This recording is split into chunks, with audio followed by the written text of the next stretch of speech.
హైదరాబాద్లోని చెరువుల్ని mini tank బండ్లుగా మారుస్తా ఉన్నారు మంత్రి హరీష్ రావు. హోంమంత్రి నాయని నరసింహారెడ్డితో కలిసి జలగం వెంగళరావు పార్క్ని సందర్శించారు. పార్కులలోని కుంటల్లో పూడికలు తీస్తామన్న హరీష్ చెరువులు పార్కుల కబ్జాల నివారణకు కూడా చట్టాలు తీసుకొస్తామన్నారు. పార్కులలో జిమ్లు లైబ్రరీలు ఏర్పాటు చేయిస్తామన్నారు మంత్రులు.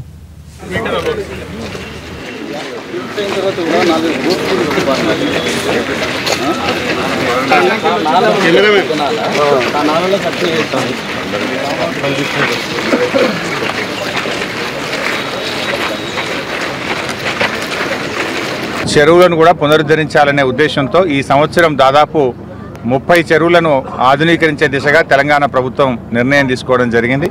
దాంట్లో భాగంగా పెద్దలు నాయని నరసింహారెడ్డి గారి ఆధ్వర్యంలో ఈరోజు జలగం వెంగళరావు గారి పార్కుకు వచ్చి ఇక్కడ వాకర్స్ అందరి రిక్వెస్ట్ మేరకు ఇక్కడ ఉండేటువంటి పలు సమస్యల పరిష్కారానికి నిర్ణయం తీసుకోవడం జరిగింది. అయితే ఈ గుర్రపు డెక్క ఆకు కూడా చాలా చెరువుల్లో కూడా వచ్చి అది మొత్తం కూడా కప్పుకపోయినటువంటి పరిస్థితి, ప్రత్యేకమైనటువంటి పరిస్థితి హైదరాబాద్ నగరంలో ఉంది. అందుకే ఈ మధ్య జమ్మూ కాశ్మీర్లోని డల్ లేక్లో ఏదైతే గుర్రపు డెక్క ఆకును తొలగించడానికి ఒక ప్రత్యేకమైనటువంటి పరికరాలను ఉపయోగించడం జరిగిందో వాటిని కూడా తెప్పించి హైదరాబాద్ నగరంలో కూడా వాటి ద్వారా ఈ గుర్రపు డెక్క ఆకును తొలగించడానికి ప్రయత్నం చేయడం జరుగుతూ ఉంది. ఇప్పటికే మల్కాజ్గిరిలోని చిన్నరాయి